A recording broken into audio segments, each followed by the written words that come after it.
নমস্কাৰ কুমাৰ বসন্ত আছামৰ নতুন এটা ভিডিঅ'লৈ মই সকলোকে স্বাগতম জনাইছোঁ। আজিৰ এই ভিডিঅ'টোত টেট উত্তীৰ্ণসকলৰ নিযুক্তি, কাট অফ মাৰ্ক আৰু মেৰিট লিষ্টৰ সন্দৰ্ভত কেইটামান দৰকাৰী কথা চমুকৈ আলোচনা কৰিবলৈ চেষ্টা কৰিম।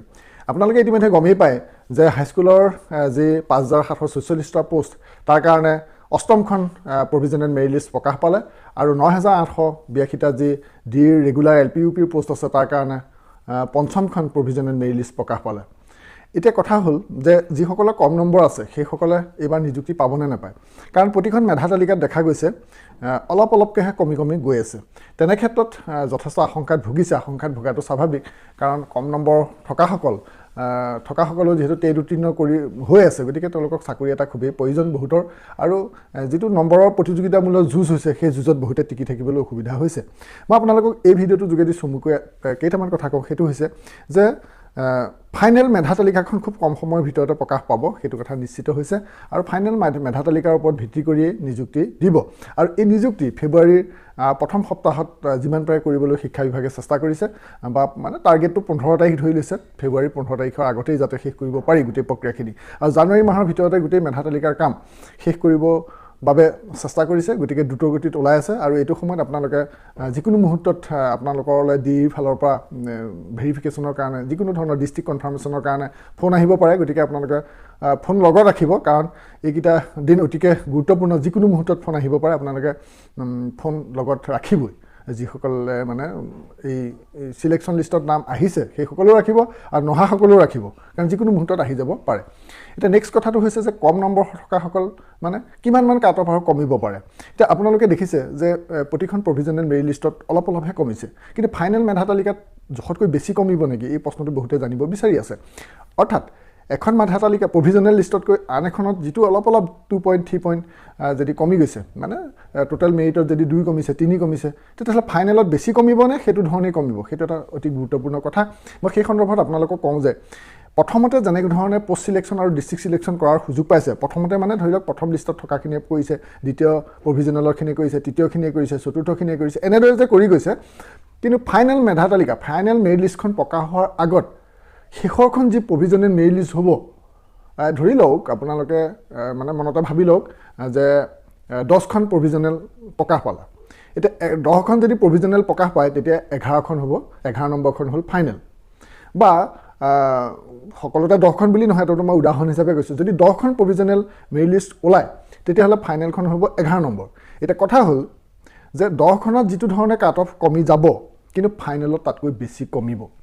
বেছি কমাৰ কাৰণ কি সেই সন্দৰ্ভত মই কওঁ যে বেছি কমাৰ মূল কাৰণটো হৈছে যে এই যে প্ৰতিখন মেধা তালিকাৰ পিছতেই পষ্ট চিলেকশ্যন আৰু ডিষ্ট্ৰিক্ট চিলেকশ্যনৰ সুযোগ দিছে, কিন্তু ফাইনেলখন প্ৰকাশ হোৱাৰ প্ৰাক মুহূৰ্তত বহুতৰ কাৰণে এনেকুৱা হ'ব পষ্ট চিলেকশ্যন আৰু ডিষ্ট্ৰিক্ট চিলেকশ্যন কৰিবলৈ নাপায়। কথাটো এনেকুৱা মই বুজাই দিছোঁ। ধৰি লওক 10 নম্বৰখন একেবাৰে অন্তিমখন প্ৰভিজনেল মেৰিট লিষ্ট, সেই 10 নম্বৰখনত যিসকলৰ নাম ডাবুল বা ট্ৰিপুল বা তেনেধৰণে আছে, সেইসকলে পষ্ট চিলেকশ্যন কৰি দিলে, ঠিক আছে।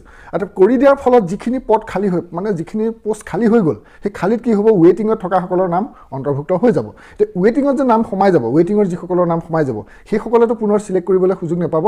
সেইখিনিৰ কাৰণে কি কৰিব, ৰেণ্ডমলি ডিপাৰ্টমেণ্টে চিলেক্ট কৰি দিব। তাৰমানে কথাটো এনেকুৱা যে কোনো এখন জিলাত ধৰি লওক, মই এল পিৰ কথাই কৈছোঁ, যে 190লৈকে পালে এল পিৰ ক্ষেত্ৰত, মানে অন্তিমখন প্ৰভিজনেলত মানে 190 আহিল। যেতিয়া অন্তিমখন প্ৰভিজনেলত পষ্ট চিলেকশ্যন বা ডিষ্ট্ৰিক্ট চিলেকশ্যন কৰি দিলে, এতিয়া সেই 190টোৰ তললৈও সোমাব, মানে 190ৰ তলত 88, 89 এনেকুৱাখিনি নম্বৰৰ মানুহ সোমাই যাব।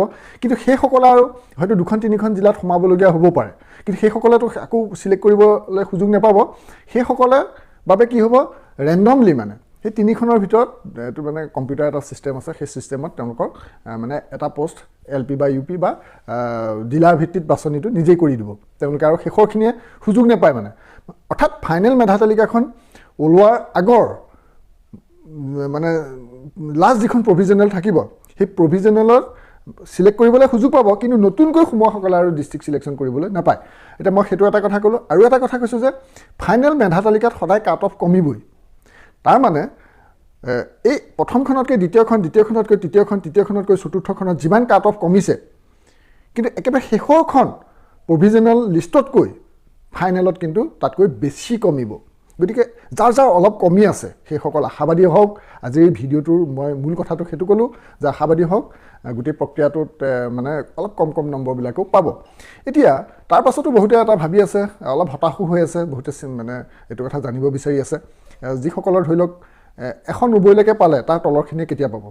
কোনো ডিষ্ট্ৰিক্টত কি হৈছে হঠাৎ মানে কাট অফ ড্ৰপ হৈ যাব পাৰে বুলি বাৰে প্ৰতি নটিফিকেশ্যন দি আছে ৰিজাৰ্ভেশ্যন ফিল আপ কৰিবলৈ। অৰ্থাৎ কথাটো এনেকুৱা, কোনোবা এখন ডিষ্ট্ৰিক্টত পোষ্ট চিলেকশ্যন কৰোঁতে এনেকুৱা কি হৈ গ'ল, ওমেন যিমান থাকিব লাগে তাতকৈ কমি গ'ল। ধৰি লওক তিনিচুকীয়াত যিমান ওমেন ৰিজাৰ্ভেশ্যন থাকিব লাগে কিন্তু পোষ্ট চিলেকশ্যন কৰোঁতে তাত কমি গ'লে কি হ'ব, ৱেইটিঙৰ পৰা কম নম্বৰ থকাসকল মানে লিষ্টত সোমাই যাব। সেইকাৰণে প্ৰতিখন মেধা তালিকাত আহিছে মানে ছাডেন ড্ৰপ হ'ব পাৰে কাট অফ, মানে হঠাতেই ৰিজাৰ্ভেশ্যন ফিল আপ কৰিবৰ কাৰণে ড্ৰপ হৈ যাব পাৰে, কাট অফটো কমি যাব পাৰে। ঠিক আছে, এতিয়া কি হ'ল, তেতিয়া মানে কোনোবাই কমপ্লেইন কৰিব নহয় যে এইটো কেনেকৈ কমি গ'ল, এইটোতো PWD কেণ্ডিডেট নহয়, 190 পৰা হঠাৎ গৈ পেলাই 180 কেনেকৈ পালে বা 185 কেনেকৈ পালে। সেইটো হ'ল ৰিজাৰ্ভেশ্যন ফিল আপ কৰিবলৈ। আপোনালোকে SSৰ যদি যি কণ্টেক্সুৱেল LPৰ কাৰণে লিষ্টখন চায় তাত দেখিব, তাত হঠাৎ দুগৰাকী কেণ্ডিডেটৰ কাট অফ কমি গৈছে। তাৰমানে 192 মান আছিলে, 92ৰ পৰা হঠাৎ 185 মান আহি গৈছে। কিয় আহি গ'ল? চাউথ চালমাৰ মানকাছাৰ যিখন তালিকা LPৰ SSৰ ক্ষেত্ৰত তাত আপোনালোকে চালে দেখিব সেইটো ওমেন ৰিজাৰ্ভেশ্যনত হৈছে। 192ৰ পৰা হঠাৎ 185 কেনেকৈ পালে, যথেষ্ট ডিফাৰেঞ্চ। সেই কথাটোকে বাৰে প্ৰতি উল্লেখ কৰি আছে যে ছাডেন কাট অফটো ড্ৰপ হৈ যাব পাৰে, কমি যাব পাৰে, এইটো ছিষ্টেম। আৰু তেনেকৈ EWSৰ ক্ষেত্ৰত হ'ব পাৰে বা অন্যান্য ক্ষেত্ৰত হ'ব পাৰে, সেইটো আগতীয়াকৈ জনাই দিছে। গতিকে আজিৰ ভিডিঅ'টোৰ যোগেদি আপোনালোকে কি ক'লোঁ আপোনালোকক এবাৰ মই ৰিপিট কৰি দিছোঁ। সেইটো হৈছে যে খুব সোনকালে ফাইনেল মেৰিট লিষ্ট ওলোৱাৰ সম্ভাৱনা আছে আৰু কেতিয়া ওলাব মই ক'লোঁ। এটা হ'ল সেইটো। 2 নম্বৰটো হ'ল যে কাট অফ কিমান ডিফাৰেঞ্চ আহিব পাৰে ফাইনেলত। মই ক'লোঁ যে আগৰ প্ৰভিজনেলৰ যিটো ডিফাৰেঞ্চ আহে সেই ডিফাৰেঞ্চৰ তুলনাত লাষ্ট প্ৰভিজনেলতকৈ ফাইনেল প্ৰভিজনেল মেৰিট লিষ্টত কাট অফটো বেছি কমিব।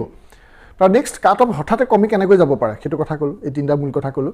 তাৰপৰা এটা কথা কওঁ যে 2021 চনত এই যে স্পেচিয়েল টেট হ'ব 28 ফেব্ৰুৱাৰীত হোৱাৰ কথা আছে, এই স্পেচিয়েল টেটৰ যিসকল কেণ্ডিডেট আছে সেইসকলৰ সংখ্যাটো কম। গতিকে সেইসকলেও চাকৰি পাব পৰাকৈ অসম চৰকাৰৰ হাতত চাকৰি আছে আৰু জেনেৰেল টেট সদ্যহতে এতিয়া হোৱাৰ সম্ভাৱনা কম। গতিকে এই যিসকলৰ অলপ কম নম্বৰ থাকিব সেইসকলে নেক্সট এডভাৰটাইজত সুযোগ পাব। যদিও এইখন চৰকাৰ এতিয়া শেষ হ'ব হ'ল, নতুন চৰকাৰৰ দিনত একেবাৰে যে 5 বছৰ শেষতহে এপইণ্টমেণ্ট দিব সেইটো নহয়। আমি ইতিমধ্যে গম পাইছোঁ সোনকালে প্ৰথম বছৰতে, নতুন চৰকাৰ হ'লেও প্ৰথম বছৰতে LP আৰু UPৰ ক্ষেত্ৰত পোষ্ট ফিল আপ কৰিব লাগিব। এইটো ৰাইট টু এডুকেশ্যনৰ কথা আছে। এজনীয়া শিক্ষক থাকিব নোৱাৰিব আৰু বহু সংখ্যক ৰিটায়াৰ ভেকেণ্ট পোষ্ট আছে। গতিকে ইত্যাদি কথা মই পিছৰ ভিডিঅ'ত আকৌ আলোচনা কৰিম। গতিকে কম নম্বৰ থকা সকলো আশাবাদী হওক, তেওঁলোকে কোনোবাই 2 মাহ আগত পাইছে চাকৰি, কোনোবাই 2 মাহ পিছত পাব, সিমানে কথা। আজি ভিডিঅ'টোৰ কথাখিনি আপুনি কেনে পালে কমেণ্ট ছেকশ্যনত লিখিব। ভিডিঅ'টো ভাল পালে লাইক কৰিব। আপোনালোকৰ সুবিধাৰ্থে কুমাৰ বসন্ত আছামৰ ফালৰ পৰা প্ৰতিদিনে আপোনালোকক বিভিন্ন ধৰণৰ ইনফৰ্মেশ্যন দি আছোঁ। চেনেলটো যদিহে ছাবস্ক্ৰাইব কৰা নাই জৰুৰ ছাবস্ক্ৰাইব কৰিব, শ্বেয়াৰ কৰিব, যাতে বহুতে কুমাৰ বসন্ত আছাম চেনেলটো নাপোৱা যদিও চাব পাৰে। এইখিনি কথাকৈ আজি সামৰিছোঁ। ধন্যবাদ। জয় আসাম।